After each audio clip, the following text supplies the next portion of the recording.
A bombshell name drop during testimony in the Sean Diddy Combs sex trafficking and racketeering trial. Why were singers Usher and Ne-Yo brought up in the courtroom? We're diving into the connection these A-listers and music legends have to the now disgraced music mogul, and what the night in question that a witness claims they were in attendance for means to how this trial could play out. The storm surrounding Diddy has reached a point where silence is no longer possible. His empire, once untouchable, is now shaking under the weight of revelations that refuse to go away. And what makes this unraveling even more devastating is the fact that the revelations aren't coming from outsiders. Sean Combs is connected to a lot of big names in Hollywood and the music industry. That's not breaking news, but it was a bit of a surprise this week when Usher and Ne-Yo's names came up during testimony. The witness that brought up Ne-Yo and Usher was Dawn Richard. She was once a member of the singing group Danity Kane. That group was signed to Diddy's label, Bad Boy Records, and she also sang for another bad boy group called Diddy Dirty Money. Sean Combs was actually part of that group. It was a trio. They had a few songs that came out between 2009 and 2011. Prosecutors called Richard to testify. Now, before I get into the moment where Usher and Ne-Yo were brought up, I want to take you through her testimony and what led to the point that she brought their names into this. Now, Richard told prosecutors in 2009 she witnessed Sean Combs allegedly attack his then-girlfriend Cassandra Ventura, the singer known as Cassie, who has already testified in this trial that she was abused by Combs physically and sexually during their 10-year relationship that ended in 2018. Now here's a line in the transcript where Richard said, quote, "I observed Cassie being attacked," and then when asked who attacked Cassie, she answered, quote, "She was attacked by Sean Combs." In the incident in 2009 that Richard talked about, she said she was recording music at Combs' LA home. Cassie was making eggs, and then Combs comes downstairs, quote, angry, and was saying where the expletive was his eggs. Excuse my language. And he was telling Cassie that she never gets anything right, where the expletive is his food, and he proceeded to come over to her, took the skillet with the eggs in it, and then tried to hit her over the head with it, and she fell to the ground. Richard told prosecutors that she witnessed Diddy allegedly attack Cassie multiple times, physically beating her. And while she was a member of Diddy Dirty Money between 2009 and 2011, she said it was frequent that she would see these things. She said that Combs would, quote, punch her, choke her, drag her, slap her in the mouth. I saw him kick her, punch her in the stomach. Now, when it comes to Usher and Ne-Yo, their names are brought up related to an incident in 2010 that happened at a restaurant in California. Dawn Richard was asked about this incident both by the prosecution and defense, but it's interesting how her answers and the details she gives are different depending on the questions that are asked. Richard was asked about that incident. It was in West Hollywood, California. There was a restaurant, a dinner with a lot of powerful people in 2010. And at that dinner, Richard says Diddy allegedly punched Cassie in the stomach. She said, quote, "We were having a private conversation, and when we're all sitting, eating at the tables together, when I say we, I mean some bad boys, some of our other label, and some celebrities were in the room, and they were secretly arguing, and he punched her in the stomach." Sean Combs punched her in the stomach. The prosecution then asks, quote, "Who, if any of Mr. Combs' employees were present?" And Richard says Harv Pierre, Capricorn Clark, Mia, D-Rock, Bonds, myself, and Kalina Harper. Now the prosecution then asks Richard about Harv Pierre. He was a bad boy executive and he answered to Sean Diddy Combs. The prosecution also asks how, quote, employees reacted to Combs allegedly punching Cassie in the stomach, to which Richard didn't really follow that line in their questioning. They did ask about bad boy employees who were present at the restaurant, to which Richard named people like Combs, the bodyguard D-Rock, Pierre the executive. But then the defense had their chance at cross-examination, and through their questioning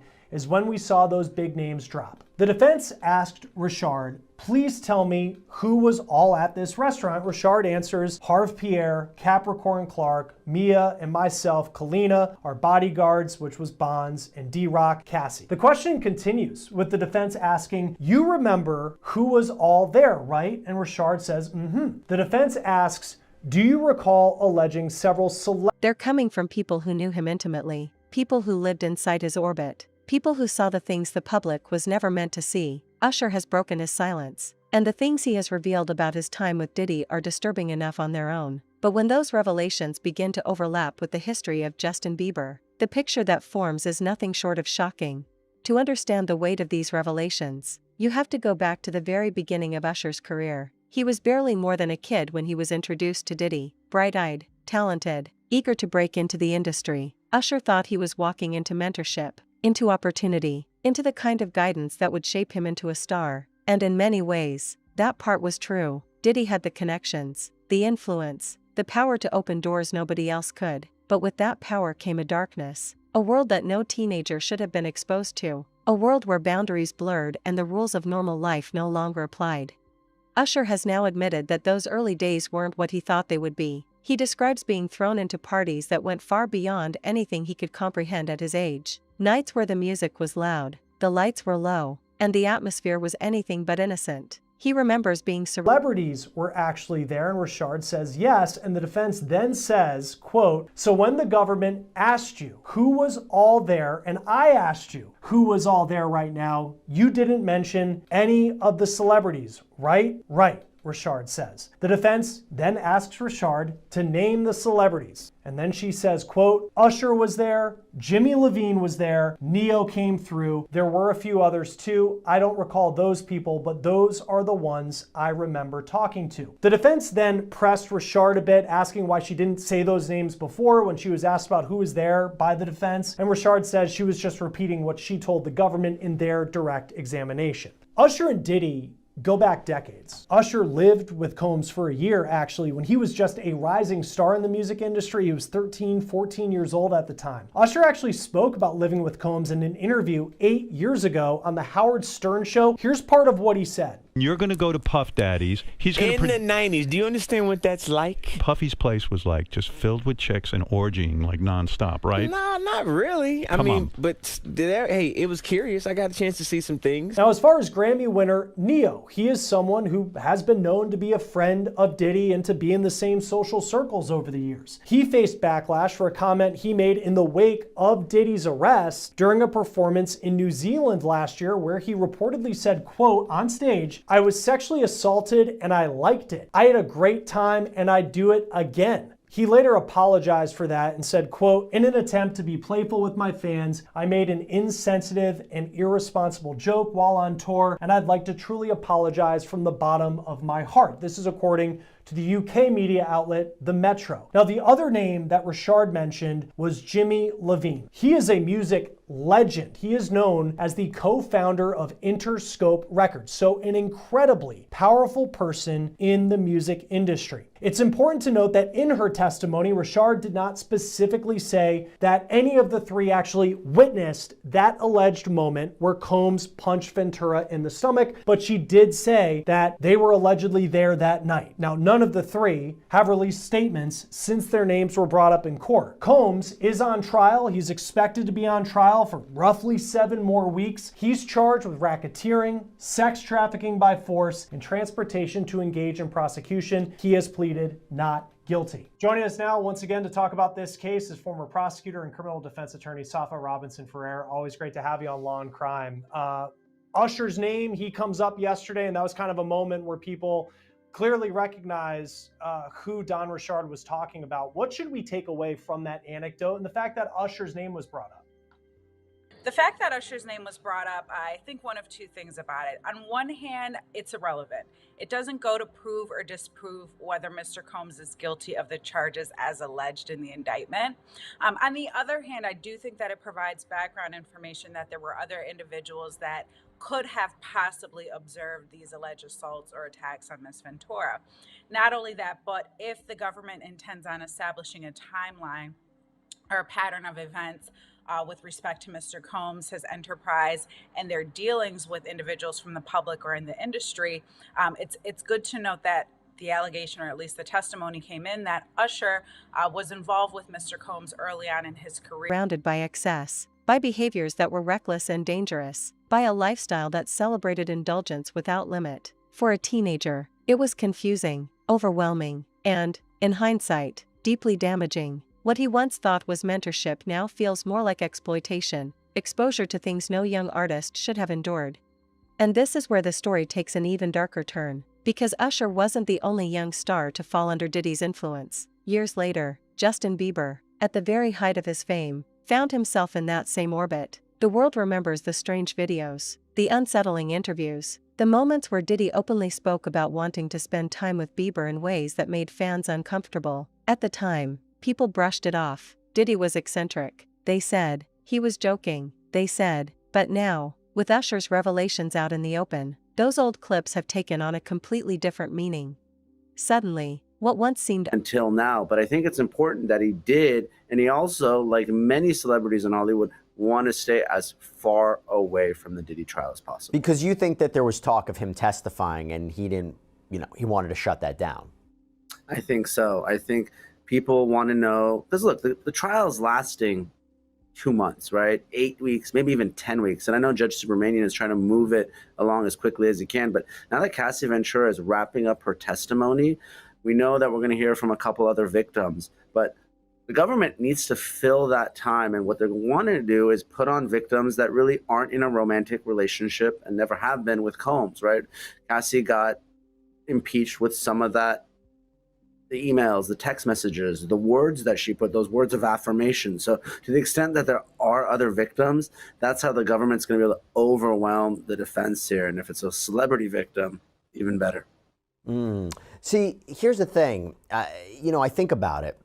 And I'm sure he didn't want to, I guess the idea is, not distract from the conversation that's being had, but to make a statement towards the end of the week, after opening statements, after or towards the conclusion of Cassandra Ventura's testimony, when he makes a statement confirming that there were people harmed by Combs, does that signify to you that he believes the prosecution's case, or does he think it's beyond the criminal case and based on the accusations we've seen in the civil arena? I think it's probably the former. And like you said, the key part of that statement was denying that he was a victim, but really talking about the other victims. And it wasn't alleged victims. He said other victims, well, through his spokesperson. So I think that is very, very important. This isn't a Michael Jackson type case where, celebrities are rushing to Combs' defense. Very few people are. And the fact that you have someone come out that really isn't 50 Cent or someone who, is trying to make light of it or a documentary about it and really point the finger at Diddy, that's a big deal, Jesse. Mm-hmm. And he mentioned harmed by him, right? It was very specific language. They were genuinely harmed by him, and the shifting focus away from this reality distracts from the justice these victims rightfully deserve. There's no way to parse that language. There isn't, and the defense is obviously trying to separate physical harm from sex trafficking and sexual assault, but the average person who's watching isn't going to be making that distinction. That may matter in the case, but it's not going to matter in the court of public opinion. And Bieber's statement, it comes as this TikTok started floating around on Friday. There was a doctored image of Bieber where he allegedly announces that he's going to testify against Combs, but the video was quickly debunked as fake. And Nima, you think at the end of the day, are we going to see some celebrity or celebrity friends testify at this trial? I think we have to, because there's got to be independent witnesses that, saw some of this, right? I'm not saying maybe the actual freak-offs themselves, maybe there are other participants, but, Combs was very public, and Cassie Ventura, to the extent that she now feels sinister. Suddenly, the idea of Bieber being mentored by Diddy doesn't look like guidance. It looks like history repeating itself. Because when you place Usher's stories next to Bieber's experiences, the parallels are impossible to ignore. Young artists, drawn in by promises of mentorship, exposed to environments they never should have been a part of, and left to deal with the long-term consequences of that exposure.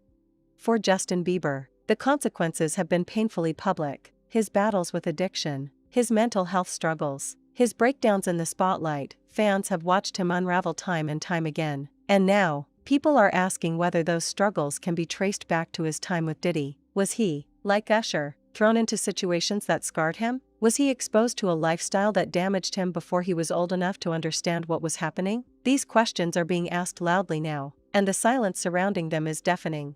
The internet has erupted in the wake of Usher's words. Old interviews, old photos, old footage are being dissected frame by frame. He was abused. Look, it's like Johnny Depp and Amber Heard, right? You got Kate Moss was brought into that case. People that are rich and famous celebrities, they have rich and famous celebrity friends, right? That's why Blake Lively and Justin Baldoni, we're talking about Taylor Swift. This is a small circle here in Hollywood. So the independent witnesses are very likely going to be other celebrities. So I think we're just starting to scratch the surface when it comes to that.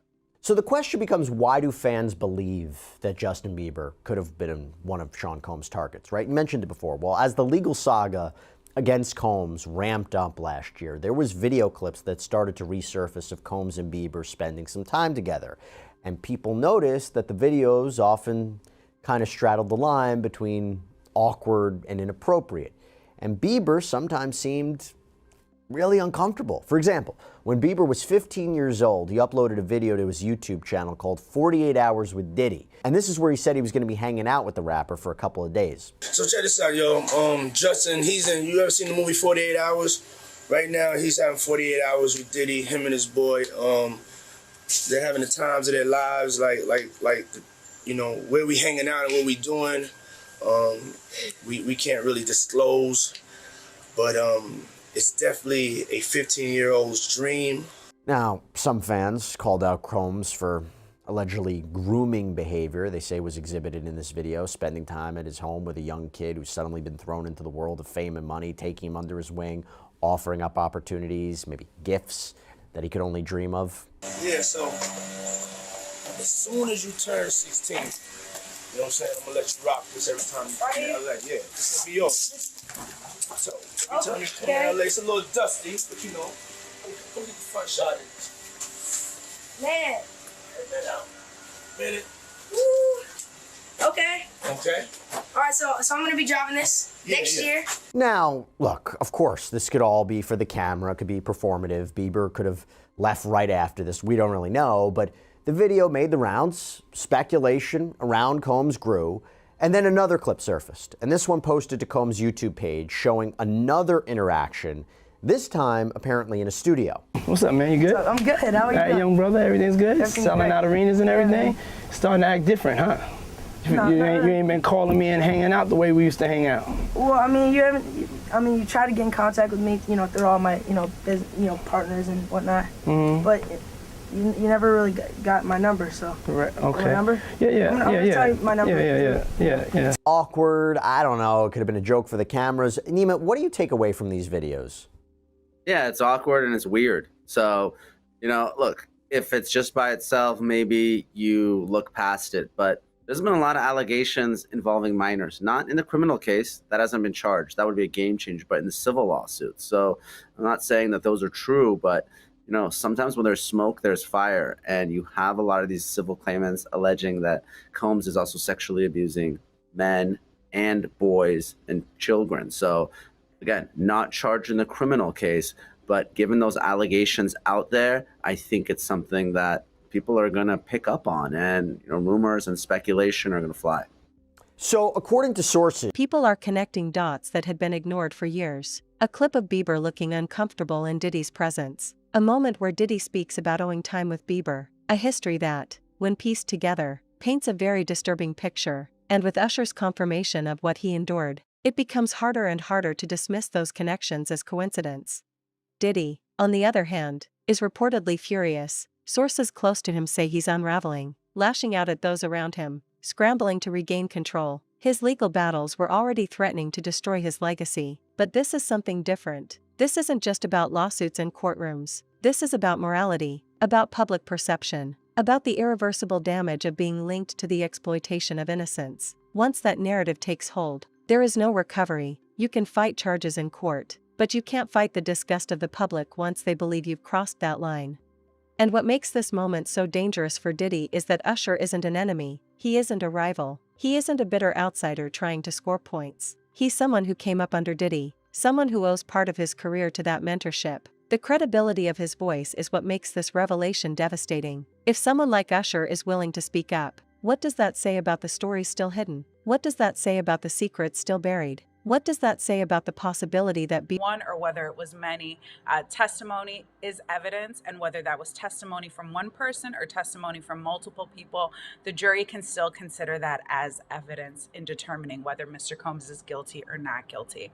If these individuals observe that, then the hope would be that someone would have intervened earlier on. But again, it doesn't negate the fact that, the charges here are racketeering, sex trafficking, and things of that nature. One of the things the government is alleging is the use of force. So I think that's why we continue to hear this domestically violent line of questioning. And I think the government is hoping that the jurors will view this as satisfactory to the element requiring requiring force, physical force of violence.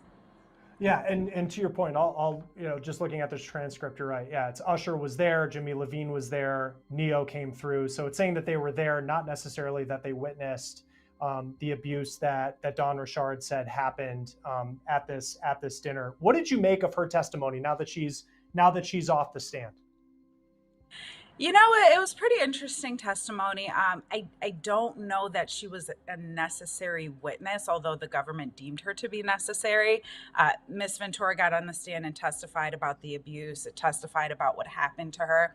Ms. Richard seemingly came up behind her and corroborated for the government those allegations. And I don't think there was even a question about that. The hotel footage came into evidence. Ms. Ventura testified, so now Ms. Richard is here testifying to more allegations of domestic violence. And the government has to be really careful here, because the way that it is being painted at this point is that this is a domestically violent case, which is true. But the government needs to prove a RICO. They need to prove sex trafficking. They don't need to prove domestic violence, and it can certainly confuse the issues with the jury and ultimately land them in a verdict of not guilty.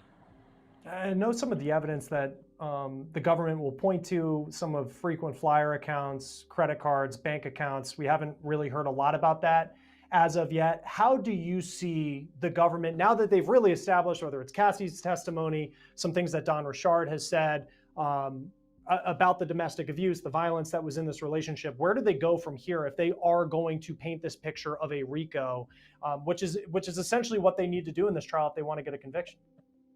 Yeah, so what the government's going to continue to do is put on their witnesses. I think that they got a witness on the stand that worked for Mr. Combs at a certain point in time.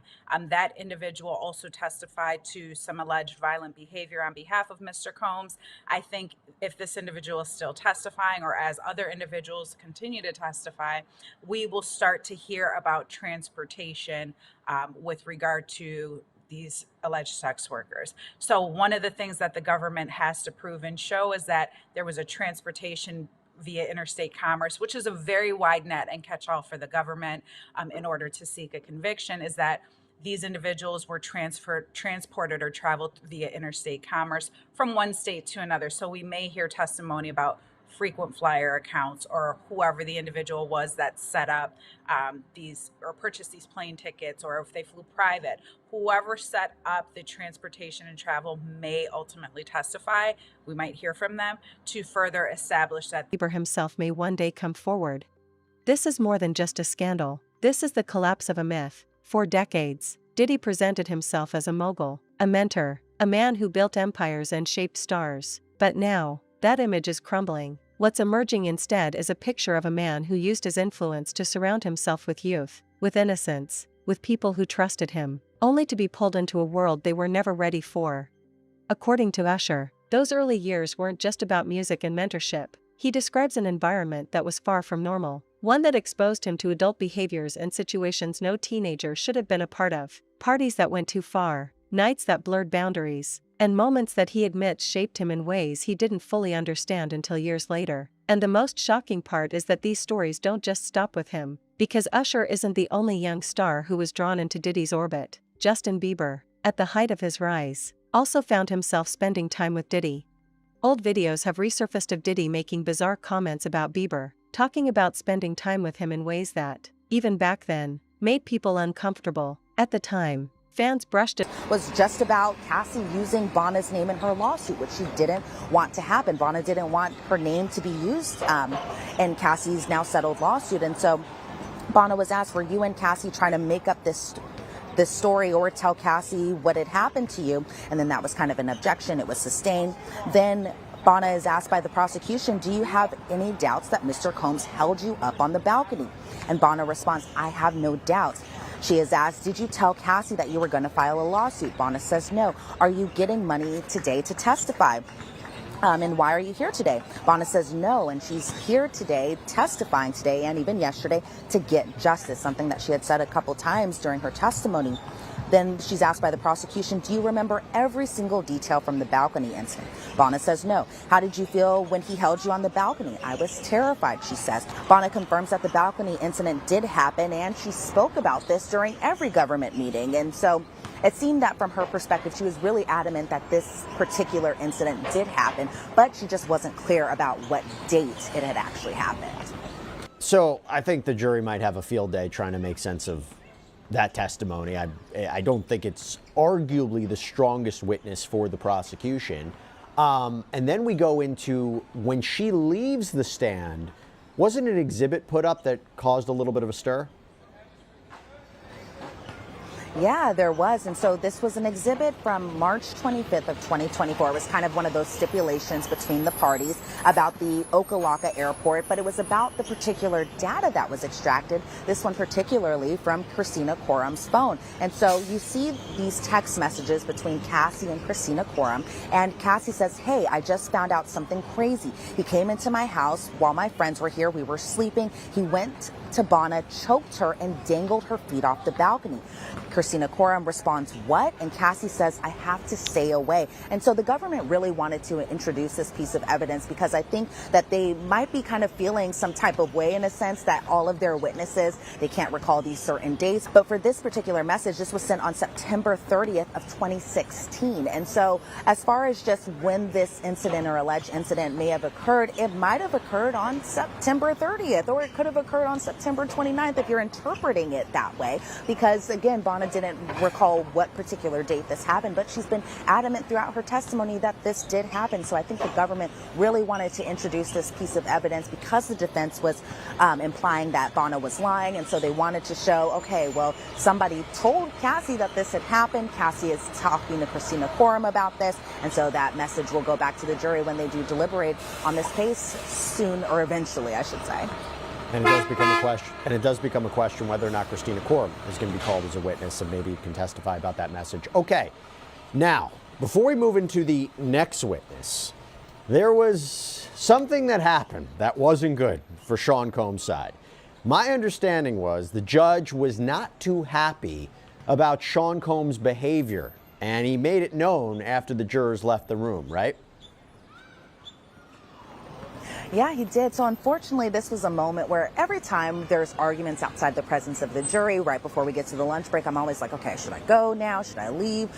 What is it? And so unfortunately for today, I wasn't there when the judge kind of really got into Diddy about this, but notably he was doing this. This was something that even I, sitting in the gallery, was noticing this. For example, when Bonna was testifying about whether or not she had worked on the Bad Boy reunion tour, you could see Diddy over at his seat just really nodding. Sometimes when the jury comes in, yes, we're all looking at the jury come in, taking their seats, but there are times you do see him peeking over at their side, maybe possibly seeing how they're responding. And it also could be interpreted that maybe he's looking at the prosecution or whatever attorney is doing this type of questioning. But I feel like it was only a matter of time for the judge to say it off as Diddy just being eccentric, maybe even joking. But in light of Usher's revelations, those clips now look very different. They look disturbing, they look incriminating, and they raise questions that nobody really wants to ask out loud. Usher's words have opened the floodgates. He describes the mentorship under Diddy as less about music and more about being thrown into a world of excess, where young artists were surrounded by things that should have been kept far away from them. And when you line that up with Bieber's time under Diddy's wing, the pattern becomes impossible to ignore.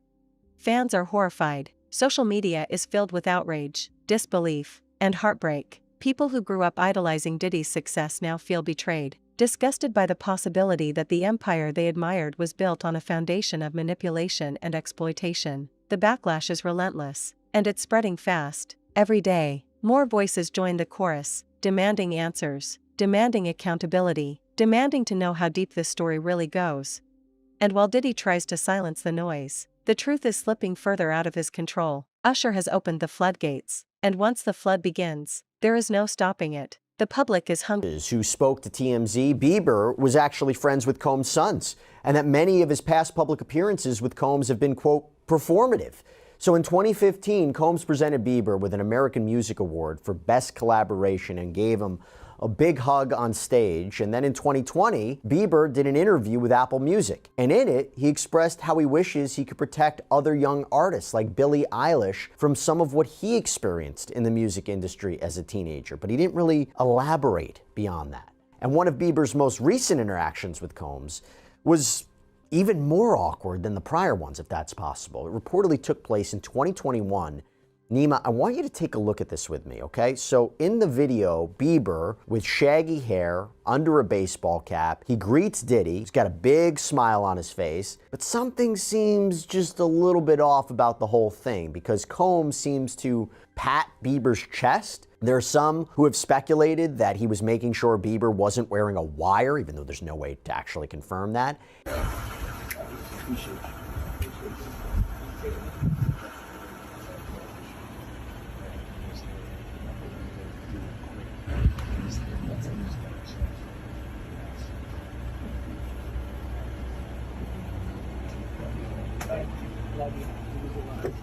Nima, what do you make of that?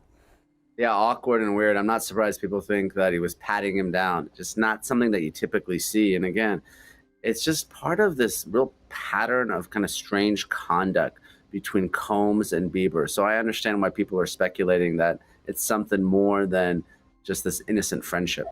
You know, in 2023, Bieber had collaborated with Combs on the song Moments from Combs' last studio release. It's called the Love Album, Off the Grid, and it featured collaborations with a lot of different artists. Justin Bieber has had a lot of ups and downs over the years. We pretty much watched him grow up, and that meant that many of his mistakes and questionable decisions were fodder for the tabloids. You know, in fact, Law and Crime Sierra Gillespie actually put together a great episode on Bieber's latest struggles in the spotlight for our new channel, Scandal. I encourage everybody to go check it out.